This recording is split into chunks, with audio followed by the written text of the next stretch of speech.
So hi hello friends, మన channel కొత్తగా చూసినట్లయితే సబ్స్క్రైబ్ చేసుకొని పక్కన బెల్ ఐకన్ క్లిక్ చేసి ఆల్ పైన ట్యాప్ చేయండి.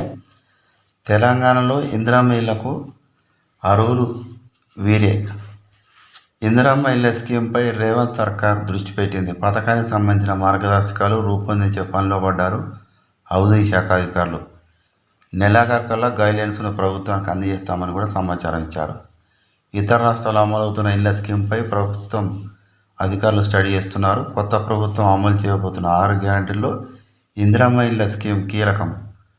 100% సబ్సిడీతో ఇంటి నిర్మాణానికి 5 లక్షలు ఇస్తామని రేవంత్ రెడ్డి సర్కార్ హామీ ఇచ్చింది. ఇందిరమ్మ ఇళ్లపై పేదలు సామాన్యులు గంపడాచ పెట్టుకున్నారు. అందుకే ప్రజాపాలనలో ఇందిరమ్మ ఇళ్ల కోసం ఏకంగా 25 లక్షల అప్లికేషన్లు వచ్చాయి. ఈ దరఖాస్తులన్నింటినీ క్షుణ్ణంగా పరిశీలించి అర్హులను ఎంపిక చేయబోతుంది ప్రభుత్వం. డబుల్ బెడ్రూమ్ ఇళ్లు, గృహలక్ష్మి స్కీముల విషయంలో కేసీఆర్ ప్రభుత్వంపై పెద్ద ఎత్తున విమర్శలు వచ్చాయి.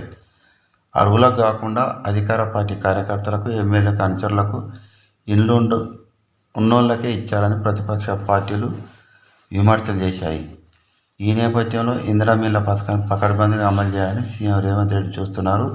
ఇల్లు లేని పేదలను గుర్తించి ఎలాంటి అవకతవకలు లేకుండా స్కీములను అమలు చేయాలని అధికారులను ఆదేశించారు. లబ్ధిదారులని డైరెక్ట్గా గ్రామాల్లోనే ఎంపిక చేసేలా సాధ్యాసాధ్యాలు పరిశీలిస్తున్నారు. ఇందిరమ్మ ఇళ్ల పథకానికి వీలైనంత త్వరగా పట్టాలు ఎక్కించాలని చూస్తుంది రేవంత్ ప్రభుత్వం.